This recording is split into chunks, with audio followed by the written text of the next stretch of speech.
안녕하십니까, 김의락 교수입니다.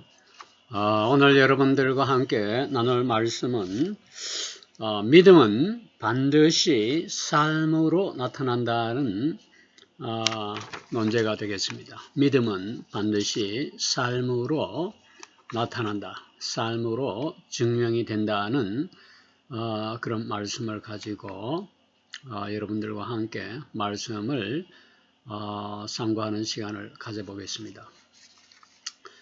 오늘날에도 교회 안에서는 예수님의 이름을 부르고 눈물을 흘리는 예배를 드리는 사람들이 참 많이 있죠. 하지만 교회 문턱을 나가는 순간부터 여전히 거짓말을 말하고 미움과 분노를 품고 또 마음의 원한을 가지고 하나님 뜻과는 전혀 무관한 삶을 살아가는 사람들이 절대 다수입니다. 이것이 바로 예수님이 경고하시는 불법을 행하는 자, 마태복음 7장 21절에서 23절 말씀에서 지적하고 있는 불법을 행하는 자들의 모습입니다. 불법을 행하는 자들은 겉으로는 신앙적인 행위를 하죠. 그러나 하나님과의 뜻과는 무관한 삶을 사는 사람들입니다. 전혀 하나님과 상관이 없는 삶을 사는 사람들이죠. 이런 사람들은 외적인 종교 활동만 해온 그런 신자들이라는 말입니다. 외적인 활동만 해온 그런 신자들이라는 말씀입니다.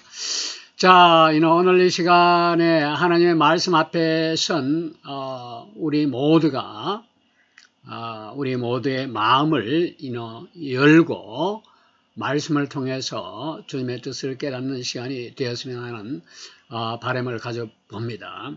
본방송 채널은 오늘날 교회가 교회답지 못하고 교회의 본질을 상실해가는 혼돈 가운데 그야말로 세상 사람들을 의식하여 타협이나 왜곡됨이 없이 그리스도인들을 위한 공동체 안에서 오직 성경 말씀에 기록된 진리만을 그대로 변절됨이 없이 왜곡됨이 없이 있는 그대로 진리만을 선포하여 삶이 변화되는 깊은 영적 각성을 위해서 마련된 방송인 것을 여러분들에게 말씀드립니다.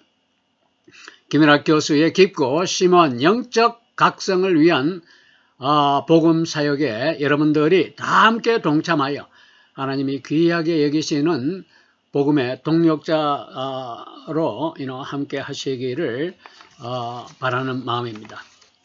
자, 오늘 말씀과 관련해서 습관적이고 형식적인 태도로 교회를 다니는 것과 예배를 드리는 것과 성경을 읽는 것은 절대로 구원을 보장하지 못한다는 사실을 우리가 분명히 알아야 될 것입니다. 예수님 이름으로 기적을 행하고도 하나님의 뜻대로 살지 않았다면은 예수님께서 말씀하신 바와 같이 내가 도무지 너를 알지 못한다고 하신 말씀을 우리가 상기해야 됩니다. 우리 신앙의 문제는 나는 매주일 예배 잘 드리고 교회에 출석하고 하니 천국 간다는 이런 착각에 빠져 있는 경우입니다. 착각에 빠져서 거짓된 확신을 가지고 신앙생활을 하는 사람들이 우리 주변에 널려져 있다는 사실을 우리가 부인할 수가 없습니다. 겉으로는 외형적으로는 신앙생활하면서 교회를 다니지만은 마음 깊은 곳에서는 하나님과 친밀한 관계는 찾아볼 수가 없고 하나님과는 멀어진 삶을 사는 경우가 대부분입니다. 우리가 하나님 앞에 어디에 어떻게 서 있는지를 정직하게 바라보는 시간이 되었으면 하는 바람입니다. 마태복음 7장 21절에서 23절 말씀을 보면은 평생을 교회에 출석하고 다니고 봉사하고 예배를 하고 충성하며 살았던 사람들마저도 충격적인 경고의 말씀이 주어지고 있다는 점을 우리가 상기해야 될 것입니다. 그렇다면 여러분들은 예수님 말씀에 순종하고 그분의 뜻을 따라가면서 살아가고 있는지를 스스로 자문해 보시기 바랍니다. 우리는 하나님이 원하시는 것은 우리의 열심 있는 종교활동이 아닙니다. 열심 있는 겉으로 외형적인 신앙활동이 절대 아니라 우리 마음의 중심을 하나님께서 원하신다는 사실을 우리가 알아야 된다는 이야기입니다. 기도하고 예배하고 찬양하고 봉사하고 충성하지만 예수님과 관계가 없는 무관하다면은 모래 위에 지은 집처럼 언제든지 무너질 수 있다는 사실을 우리가 알아야 되겠다는 얘기입니다. 마태복음 7장 24절에서 27절 말씀에서 지적하는 바와 같이 내 말을 예수님이 하시는 말씀을 듣고도 행하지 않는 자에 대한 경고가 아주 무시무시하게 주어지고 있습니다. 여러분들의 신앙은 여러분들의 고집과 자랑과 교만과 능력과 체면 위에 세워져 있지 않는가를 이 시간 스스로 한번 자문해 보세요. 이는 여러분들에게는 불편한 요구일 수도 있습니다. 불편한 질문일 수도 있습니다. 교회를 다닌다는 것과 예수님을 믿는다는 것은 절대 같은 말이 아닙니다.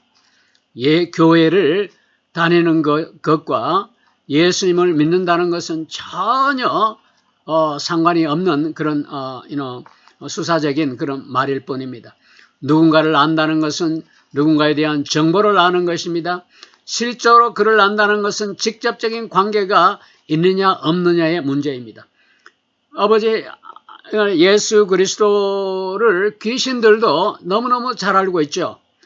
그러나 예수님의 말씀에 순종하는 그런 존재는 아니죠. 그렇기 때문에 귀신과 예수님과는 아무런 상관이 없죠. 우리의 신앙도 마찬가지입니다. 정보로 예수님을 아는 것과 실제로 예수님과의 직접적인 관계가 있느냐 없느냐는 전혀 별개의 문제라는 것이죠. 진짜 믿음은 머리로 믿는 것이 절대 아닙니다. 여러분들이 머리로 예수님을 믿고 알았다면 그것은 신앙이 아닙니다. 진짜 믿음이 아니에요. 마음으로 믿고 여러분 개개인의 삶으로 살아내는 것이야말로 하나님과의 친밀한 관계가 있는 아버지 하나님과의 친밀한 관계가 있는 진짜 믿음이라는 것입니다. 야고보서 2장 19절 말씀에서는 조금 전에 말씀드린 바와 같이 귀신들도 예수 그리스도의 이름과 예수 그리스도를 믿고 뜬다고 분명히 이야기하고 있습니다. 아는 지식이 순종으로 이어지지 않기 때문에 귀신과 하나님과는 아무런 관계가 없다는 말씀을 다시 말씀드리는 것입니다. 머리로 믿는 것이 아니라 마음으로 믿고 여러분 삶으로 이를 실천하고 실행하고 보여주고 드러나야만 그것이 진짜 신앙이라는 것입니다.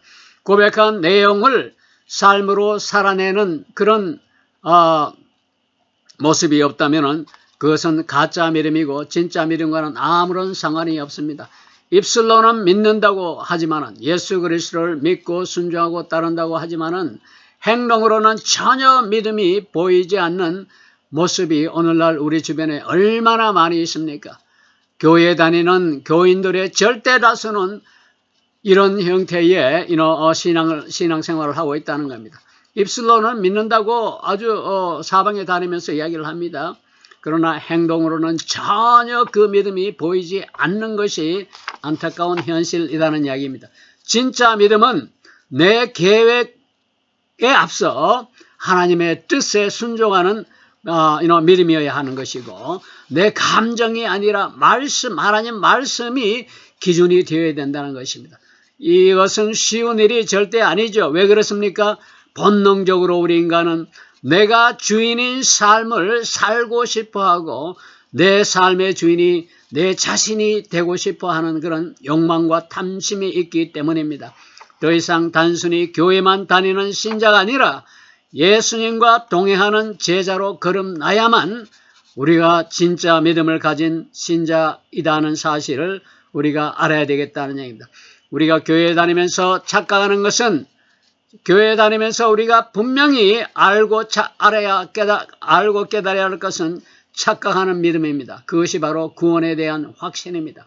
오늘날 구원에 대한 확신을 교회에서 목회자들이 주변의 직분자들이 얼마나 아주 강조하고 있습니까? 그러나 구원에 대한 확신은 그 구원에 대한 확신이 가짜 믿음이고 가짜 구원에 대한 확신이 절대 다수이다는 사실을 우리가 알아야 됩니다. 하지만 성경은 교회에 오래 다녔다고 해서 구원을 받는다라고 절대 이야기하지 않고 있습니다. 교회에 열심히 다닌다고 해서 오랜 신앙생활을 한다고 해서 구원에 대한 확신을 가질 수 있는 것도 아닙니다. 신앙생활은 우리가 해야 하는 일이 아니라 살아가는 삶의 방식이라는 사실을 우리가 알아야 되겠다는 얘기입니다. 해야 하는 일이 아닙니다. 꾸준히 하나님을 만나면은 그분의 사랑이 우리의 삶을 이끄는 힘이 됩니다. 또 신앙은 지식이 아니라 삶의 여정이기도 하다는 사실입니다. 하루아침에 완성되는 것은 아닙니다. 신앙생활이 절대로 하루아침에 완성되는 것이 아니죠. 매일 조금씩 성장하는 것이라는 사실을 우리가 알아야 됩니다. 빌립보서 1장 6절 말씀에서는 이를 분명히 증명하고 있습니다. 구원에 대한 확신은 신앙에서 매우 중요한 주제이기도 합니다. 그러나 이는 한 사람이 예수 그리스도를 믿고 자신의 죄가 용서를 받고 영원한 생명을 얻었다는 것을 확실히 알고 믿는 상태를 우리가 구원의 확신이라고 하는데, 구원의 확신은 감정이나 상황에 의존하기보다는 하나님 말씀에 근거한 믿음에서 오는 확신인 것은 틀림이 없습니다. 그러나 구원에 대한 확신을 강조하면서 오늘날 교회에서는 하나님에 대한 약속에 근거한 그런 확신을 갖도록 반복해서 강조하고 있는 경우가 참 많죠. 요한복음 3장 16절 말씀에서 그를 믿는 자마다 영생을 얻게 한다고 하는 말씀을 인용하기도 하고, 요한일서 5장 11절 이하에 너희에게 영생이 있음을 알게 하려 함이라는 그런 성경 구절도 인용을 하기도 합니다. 믿음에 대한 구원의 확신을 말씀으로 전할 때는 에베소서 2장 8절 이하의 말씀을 인용해서 믿음으로 구원을 받았으니라는 구절을 인용하기도 하죠. 성령의 증거로서는 로마서 8장 16절 말씀에 우리가 하나님의 자녀인 것을 증언한다는 그런 말씀을 인용하기도 합니다. 그러나 구원의 확신을 점검해야 될 그런 질문들을 우리가 스스로 반드시 물어봐야 됩니다.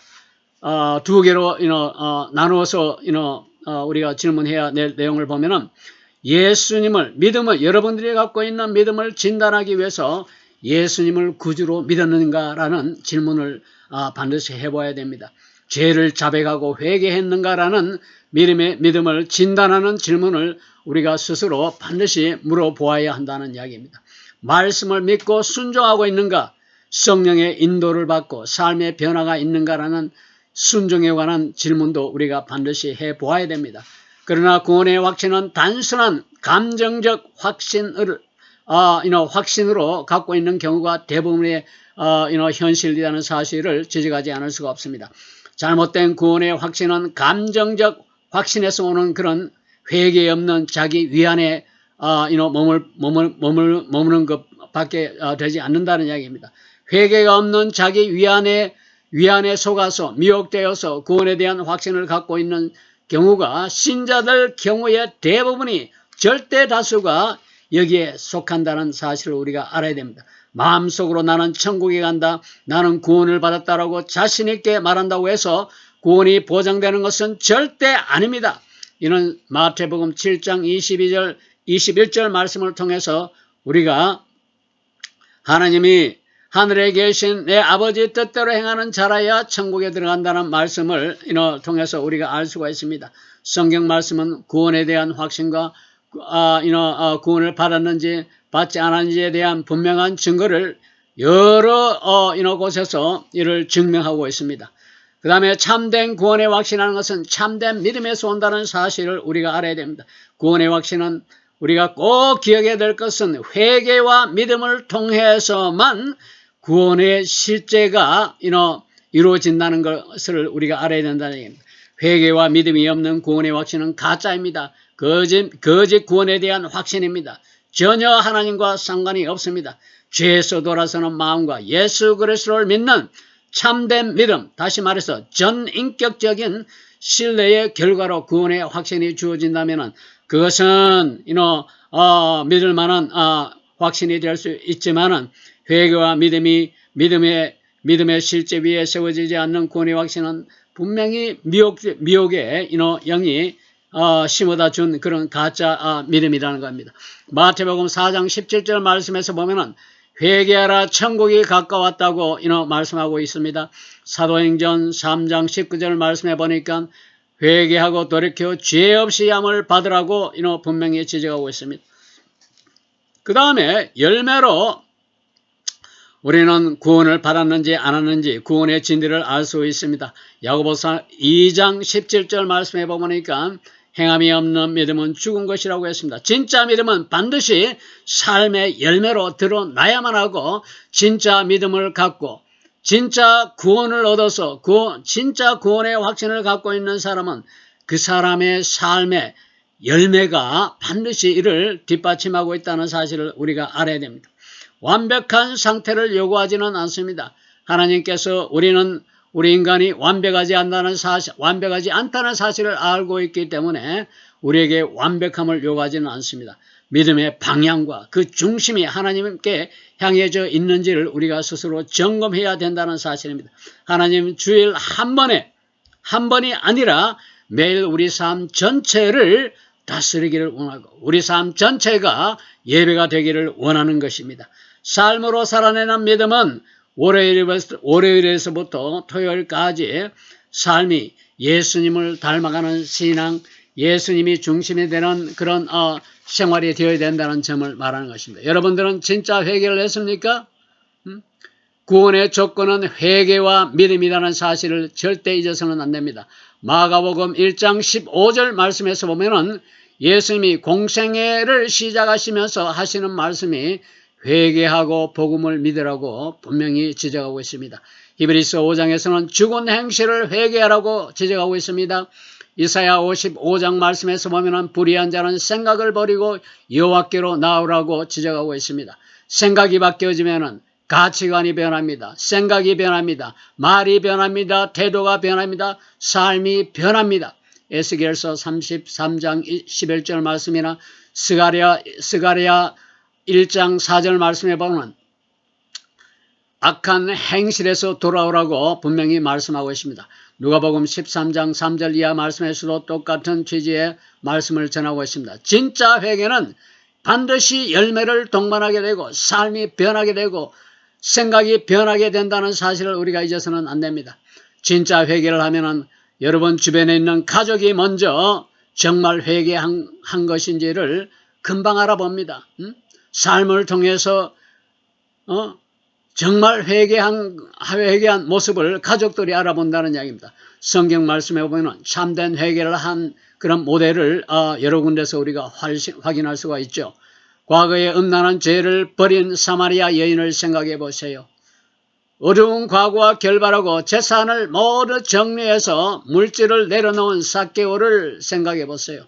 과거와 결별한 사도 바울을 생각해 보고 완전히 우상 숭배를 포기한 나만 장군을 여러분들 떠올려 보세요. 진정한 회개가 어떤 열매를 맺는지를 여러분들이 금방 알아볼 수 있게 될 것입니다. 진정한 회개를 하게 되면 옛 자아와 옛날의 습관과 태도와 말과 행동, 생활 패턴까지 완전히 변하게 됩니다. 이것은 사람의 힘으로 되는 것이 아니라 회개하게 되면 성령을 통해서 완전한 변화가 이런 식으로 이루어진다는 얘기입니다. 십자가 아래서 내가 완전히 죽어야 됩니다. 내가 죽지 않으면 내 삶의 주인이 내 자신이 된다면 그것은 예수님과 상관이 없는 그런 믿음이죠. 내 삶의 주인이 예수님인 것을 인정하고 내 자신이 갖고 있는 자아와 고집과 가치관이 완전히 바꿔져야 된다는 이야기입니다. 에스겔서 33장 19절 말씀을 찾아보니까 악인이 돌이켜 자신의 죄에서 떠나 의와 법을 행하고 다시 죄를 범치 않으면 죽지 않고 본래 모른 죄가 기억되지 아니한다고 적고 있습니다. 여러분들은 정말로 이와 같은 진짜 회개를 했는지 한번 자문해 보세요. 여러분들이 진짜 회개를 했다면 진짜 회개를 한 증거로서 열매를 보여줄 수 있어야 됩니다. 열매가 삶 가운데 드러나야 된다는 이야기입니다. 세상이 나를 지배하고 있다면, 세상이 여러분들을 아직도 여전히 지배하고 있다면 여러분들은 아직까지 회개한 상태가 아닙니다. 여러분들의 온몸과 생각과 속, 사랑과 그 다음에 인격과 삶이 예수 그리스도의 보혈의 피로 씻어져서 완전히 죽어 없어져야 된다는 이야기입니다. 옛자를 내려놓고 주님의 의미를 깨닫고 거룩한 자로 변화되어야만 그것이 삶의 열매로 우리가 증명할 수 있는 것입니다. 여러분들이 진짜 회개한 증거를 보면 옛날처럼 절대로 여러분들은 살 수가 없습니다. 자기의 의지와 결단으로는 결단코 변하지 않습니다. 술 먹고 담배 피우고 폭력을 증하고 음란한 짓을 하고 주일 성수하고 아무리 여러분들이 겉으로 신앙생활을 한다고 하더라도 옛 자아가 죽지 않으면 아무런 소용이 없습니다. 예수님을 떠난 삶을 상상할 수가 없습니다. 진짜 회개했다면, 진짜 믿음을 갖고 있다면 예수님을 떠난 삶은 절대로 살아갈 수가 없습니다. 날마다 천국을 삼아하고 말씀에 의해서 하나님의 뜻을 쫓아 살아온 노력이 여러분 삶 가운데서 반드시 드러나지 않을 수가 없습니다. 요한복음 3장 5절 말씀에 보면은 물과 성령으로 거듭나야 된다고 했는데 갈라디아서 2장 20절 말씀에서는 그리스도와 함께 내가 못 박혀 죽었다고 이야기했죠.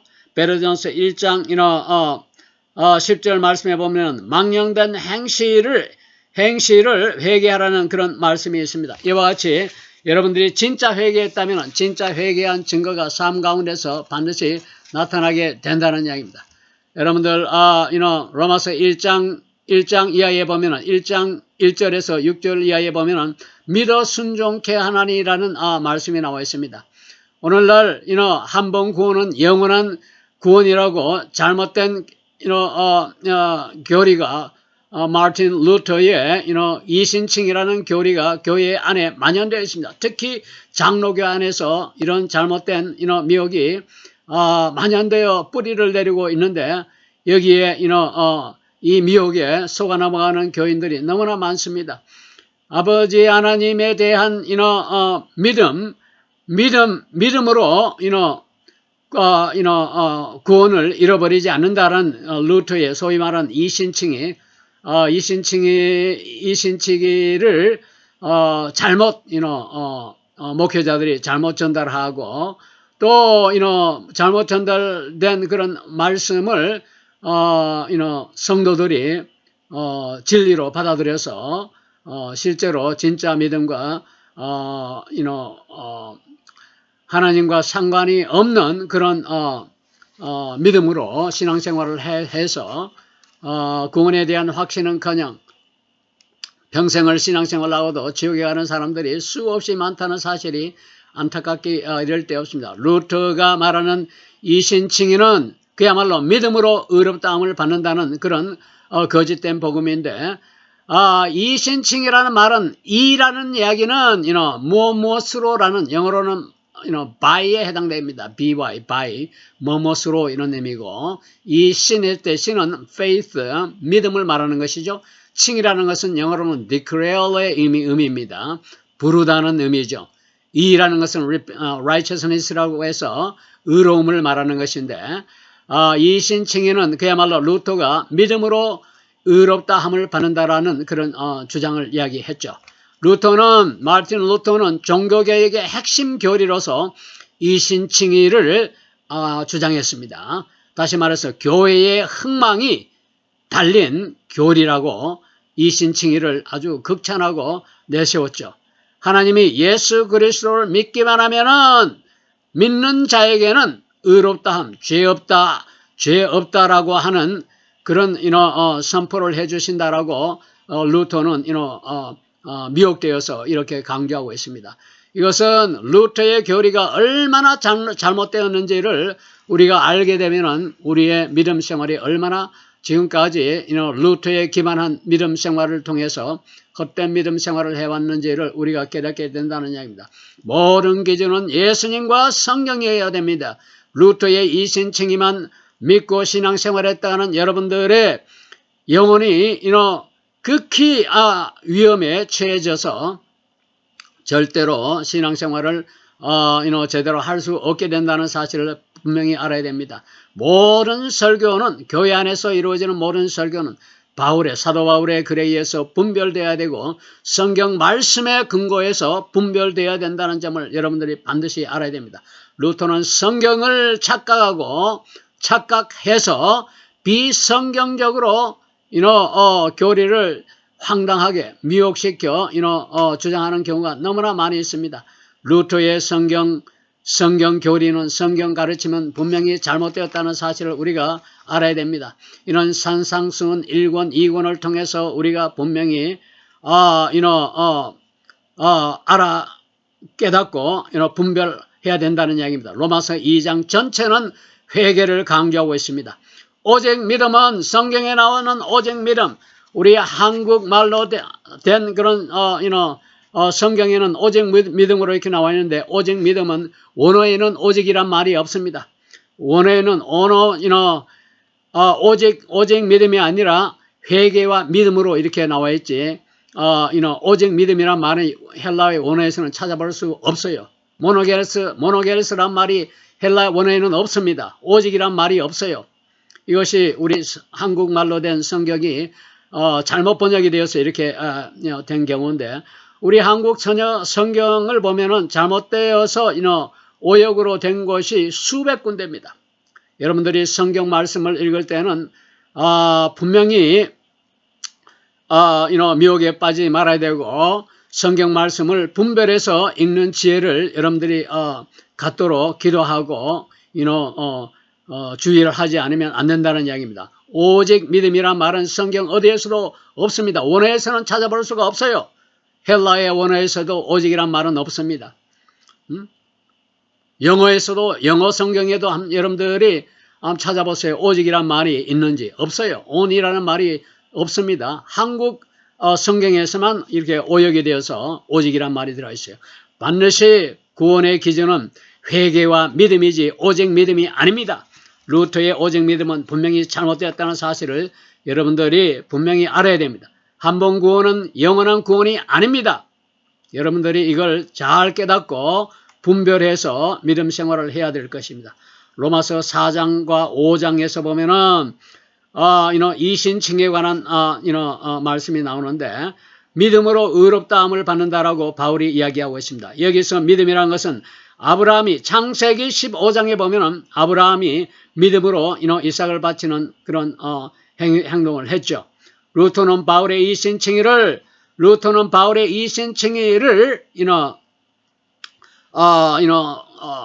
강조하고 있는데 이 이신칭의 의롭다함이라는 말이 righteousness라는 말이 성경에는 300번 이상이 이렇게 언급이 되고 있어요. 그런데 루터는 야고보서를 성경으로 인정하지 않는 굉장히 아주 이상한 논리를 펴고 있습니다. 그러나 믿음은 반드시 제가 이 말씀을 전하면서 이제 말씀드렸듯이 믿음은 반드시 행함을 동반하게 됩니다. 여러분들의 믿음이 진짜라면은 삶 가운데 그 진짜 믿음이 반드시 나타나게 된다는 이야기입니다. 이걸 절대 잊어서는 안 됩니다. 루터는 간음을 수백만 번 저지른다고 해도 믿기만 하면은 구원을 받는다라고 이렇게 주장하고 있습니다. 여러분들 이런 사실을 알고 있습니까? 루터가 얼마나 잘못된 믿음을 갖고 있는지를 우리가 알아야 됩니다. 영지주의나 구원파 이단들이 갖고 있는 회개를 부정하는 구원파 이단의 괴수가 루터라는 사실을 우리가 알아야 됩니다. 야고보서 2장 14절에서 17절 말씀에서 보면은 행함으로 구원을 받는다. 행함이 없는 믿음은 죽음이라고 분명히 이야기하고 있습니다. 아브라함은 이삭을 행함으로 의로워짐을 받았죠. 의롭다 함을 받았죠. 창세기 22장 말씀에서 이렇게 지적하고 있습니다. 오늘날 루터의 생각은 완전히 이란 사설입니다. 여러분들 이걸 반드시 알아야 돼요. 바울의 증인은 참믿음에는 반드시 행한다는 그런 의미를 동반하고 있다는 사실을 알아야 됩니다. 행함으로 믿음이 온전하게 된다는 사실을 우리가 잊어서는 안 됩니다. 행함으로 믿음이 온전하게 된다는 사실을 여러분들 반드시 기억해야 됩니다. 로마서 1장 5절 말씀에서 보면은 믿어 순종케 한다고 이렇게 나왔습니다. 사도 바울과 야고보의 변치 않는 그런 생각이죠. 믿어 순종, 믿게 되면은 그 믿음이 행함으로 삶의 행함으로 나타나게 되는 것이고, 이것이 진짜 믿음이라면 하나님 말씀에 대한 순종으로 나타나게 된다는 이야기죠. 행함이 따르지 않는 믿음은 절대로 구원받지 못합니다. 행함이 없는 믿음은 가짜 믿음입니다. 그건 미혹된 믿음입니다. 겉으로 드러나는 신앙행위일 뿐이지, 종교행위일 뿐이지 하나님과 아무런 상관이 없습니다. 구원과는 아무런 상관이 없다는 이야기입니다. 하나님의 심판은 행위 심판입니다. 야고보서 2장 14절 말씀에서 분명히 이야기하고 있죠. 하나님의 심판은 행위 심판이라는 사실을 우리가 알아야 됩니다. 고린도전서 9장 27절 말씀에서 보면은 내 몸을 쳐서 복종케 하면 남에게 복음을 전한 후에도 버림받을까 두려워함이라고 사도 바울은 말씀을 이렇게 증거하고 있습니다. 말씀대로 살지 않으면 예수님이 말씀하신 바와 같이 불의한 자가 됩니다. 천국에 절대 들어갈 수가 없습니다. 마태복음 7장 21절 말씀에서 보는 바와 같이 아버지 뜻대로 행하는 자라야 천국에 들어간다, 구원받는다고 이야기했습니다. 칼빈의 예정론이나 루터의 오직 믿음은 분명히 잘못되었고, 우리가 분별하고 받아들이지 않으면 엄청난 위험에 직면하는 사실을 알아야 됩니다. 믿음은 반드시 순종이 따르고, 믿으면 반드시 순종하게 됩니다. 믿어 순종케 된다는 말씀을 로마서 1장 5절 말씀에서 지적하고 있는 것을 여러분들이 결코 잊어서는 안 됩니다. 자기 마음대로 세상을 살면서 천국에 갈 수 있다고 생각합니까? 대형교회 목사들은, 중형교회, 대형교회, 소형교회 목회자들은 영원한 구원을 강조하며 잘못된 설교를 지금 이 시간에도 전파하고 있다는 사실을 우리가 깨달아야 됩니다. 말씀대로 살지 않고 천국에는 절대 들어갈 수 없습니다. 여러분들 생각해 보세요. 빛을 갖는다고 말하면서 결심하고 고백하고 다짐하지만 돈을 갖지 않으면 그 약속과 고백과 다짐이 무슨 소용이 있습니까? 아무런 상관이 없다는 이야기입니다. 믿음은 반드시 순종을 낳게 되고, 구원을 받았다고 하더라도 하나님 말씀에 불순종하게 되면은 반드시 버림을 받는다는 것이 사도 바울의 고백이고 강조하는 그런 말씀입니다. 순종의 필요성을 사도 바울은 여러 번 강조해서 지적하고 있고, 이것이 절대적인 진리임을 성경이 뒷받침해서 증거하고 있다는 사실입니다. 루터와 칼빈의 교리는 잘못되었습니다. 개신교의 개신교의 오류는 로마서의 진리를 제대로 알지 못하기 때문입니다. 오늘 얼마나 많은 교회 목회자들이 루터의 이신칭의 교리를 잘못 이해하고, 특히 장로교의 교리에서는 루터의 교리와 칼빈의 예정론을 잘못 이해해서, 잘못 오해해서 강단에서 잘못된 설교를 하고 있는지 모릅니다. 교인들이 분별해서 이를 받아들이지 않고 그대로 맹목적으로 받아들이면은 그들의 영혼은 상당한 위험에 처하게 될 것이고, 하나님의 기뻐하시는 믿음 생활을 하는 것이 아니라 미혹된, 거짓된 말씀에 미혹되어서 여러분의 영혼이 위험에 처하게 된다는 사실을 알아야 됩니다. 로마서 3장에서 5장 6절, 7절, 8절 말씀에는 순종의 필요성이 거듭 반복되어서 강조되고 있습니다. 또 이를 통해서 버림받을 위험성이 얼마나 큰지를 강조하고 있습니다. 믿음과 은혜만 강조하는 것은, 믿음과 하나님의 은혜만 강조하는 것은 분명히 잘못되고 거짓된 복음입니다. 절대로 믿음과 은혜만을 강조하는 것은 잘못된 것입니다. 회개와 믿음 위에서 모든 그런 기반이 바탕이 서지 않으면은 여러분들의 신앙은 미혹되기 십상이라는 사실을 잊어서는 안 됩니다. 순종의 필요성을 여러분들이 반드시 알고 복음과 진리를 올바르게 이해하는 것이 얼마나 중요한 것을 깨달아야 될 것입니다. 루터의 구원론은 믿음으로만 의롭게 된다는 위험성을 지니고 있다는 사실을 다시 한번 강조하는 바입니다. 믿음으로만 의롭게 된다는 것은 거짓입니다. 성경에는 어디에도 그런 말씀이 없어요. 바울이 전하는 칭의를 많은 이들이 오해를 하고 있습니다. 특히 장로교 목사들이 바울이 전하는 칭의를 오해하고 잘못 이해하고 받아들여서 얄팍한 신학적 지식을 가지고 이를 맹목적으로 받아들이면서 교인들의 영혼을 위험에 처하게 하는 경우가 크다는 사실을 여러분들이 알아야 됩니다. 루터의 구원론을 추종하는 많은 목회자들은 이를 반성하고 회개하고 각성하고 다시 돌이켜 올바른 믿음, 진짜 믿음이 무엇인지를 성도들에게 전해야 될 것입니다. 제자가 지불해야 할 대가를 지불해야만 그것이 구원받을 믿음입니다. 날마다 자기 자신을 부인하고 자기 십자가를 지고 진실한 그런 신자가 되어야 된다는 얘기입니다. 바울의 복음은 사변적인 믿음이 절대 아닙니다. 행함을 산출하는 믿음이어야 된다는 것입니다. 로마서 1장에서 이를 분명히 증명하고 있습니다. 믿어 순종케 하는 믿음을 로마서 1장 16절에서 17절 말씀에서도 거듭 강조하고 있습니다. 로마서 전체는 믿음과 순종이 회개 위에 바로 세워지실 때 참믿음임을 강조하고 있습니다. 로마서 2장은 반복해서 말하지만 회개를 강조하고 있습니다. 또 회개와 믿음은 불가분의 관계를 지니고 있다는 것입니다.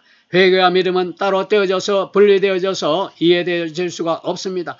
회개했으면 죄를 끊고 죄를 끊게 되면 반드시 하나님 말씀에 순종하게 된다는 사실을 알아야 됩니다. 회개하고 믿으면 행함이 반드시 따르게 된다는 사실을 우리가 잊어서는 안 됩니다. 로마서 7장, 9장, 10장 말씀에서 보다면은 내 입으로 주를 믿으면 구원을 얻으리라는 말씀이 있는데 이건 구원파의 사변자 입으로 예수 그리스도를 시인만 하면은 구원을 받는다라는 그런 구원파들이 사변적 믿음을 잘못 심어주고 있는 경우를 여기서 볼 수가 있습니다. 반복해서 말하지만은 삶의 주인으로 예수님을 영접하고 순종해야만 진짜 믿음임을 증명한다는 이야기입니다. 누가복음 1장 41절 말씀 이에서 보면은 주여 주여 하면서도 어찌 내가 하는 말을 행하지 않느냐라고 이렇게 지적하고 있죠. 디도서 1장 16절 말씀에 보면은 저희가 하나님을 시인하나 행위로는 부인하니 이는 가증한 자요이라고 지적하고 있습니다. 행위로는 부인하니 가증한 자라고 했습니다. 복종치 아니하는 자요, 모든 선한 일을 버리는 자니라고 이게 다시 한번 지적하고 있죠. 바울의 고백은 고린도전서 9장 27절 이하의 말씀에서 보면은 바울은 비유로 구원의 궁극적인 구원이 무엇인지를 반복해서 지적하고 있습니다. 영원히 버림받을까 두려워한다라는 고백을 하고 있습니다. 버림받는다. 이것은 disqualified라는 말로 이렇게 번역이 되어 있는데 아모키도스라는 헬라 원어에서 보면 아모키도스라고 이렇게 되어 있어요. 고린도전서 13장 5절 말씀에는 믿음에 있는가를 확정하라고 이렇게 말씀을 하고 있습니다. 자신의 궁극적인 구원을 받기 위한 그런 부분으로 영원한 버림을 받을까 두려워한다는 이야기입니다. 구원을 받아도 버림받을 수 있음을 간접적으로 강조하고 있는 부분이기도 합니다. 이스라엘, 특히 유대교 이스라엘 백성들 가운데는 엄청나게 많은 사람들이 버림을 받았고 지옥에 갔다는 사실도 우리가 잊어서는 안 된다는 이야기입니다. 히브리서 4장 2절 말씀해 보면은 신구약 복음은 동일하지만은 오늘날 목회자들은 강단에서 이를 부정합니다.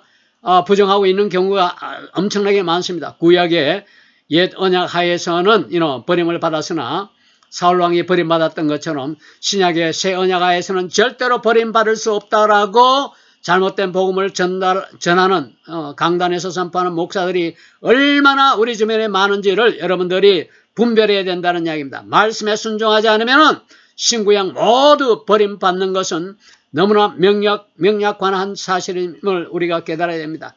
광야에서, 특히 구약의 광야에서 멸망받았듯이 신약시대에도 본보기가 되어 있다는 것을 고린도전서 10장 5절 이하에서 분명히 지적하고 있습니다. 사도 바울은 고린도전서 10장 11절 이하의 말씀에서 경고를 하고 있습니다. 선질로 생각할 때 넘어질까 조심하라고 했습니다.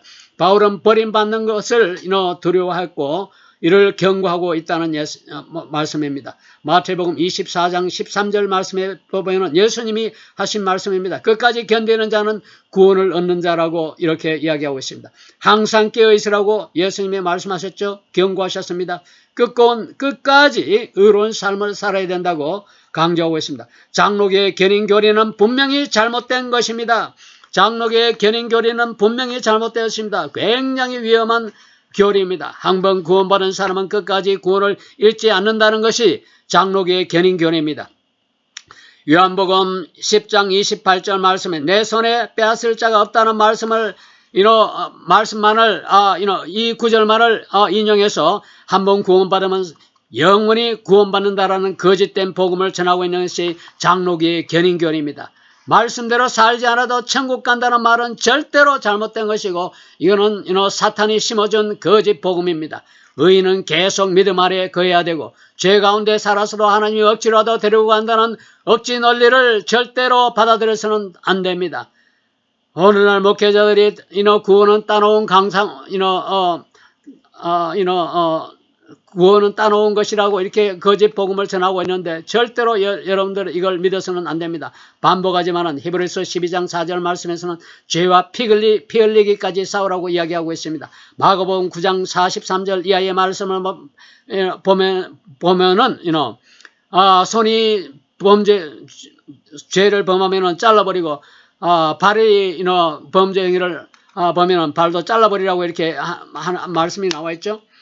다시 말하지만 오직 복음이라는 말은 모노스, 헬라의 원어를 보면은 모노스나 모노게네스 또는 독일어는 아이니라고 표현이 되는데 이런 말씀은 성경에는 절대 없다는 사실을 여러분들에게 다시 한번 강조하는 바랍니다. 기독교의 견인교리, 특히 장로교의 견인교리가 잘못되었다는 사실을 지적하기 위해서, 보다 더 구체적으로 지적하기 위해서는 더 많은 시간이 필요하기 때문에 여기에 대해서는 칼빈의 잘못된 예정론과 더불어서 별도의 시간을 가지고 여러분들에게 말씀을 전하도록 하겠습니다. 이와 같이 한 번 구원받은 자는 영원한 구원을 받는다는 주장은 거짓이라는 사실을 여러분들이 꼭 기억하기 바랍니다. 만약 이것이 사실이라면 모든 구원받은 구원받은 교인들은 교회 다닐 필요가 없어야 마땅할 것입니다.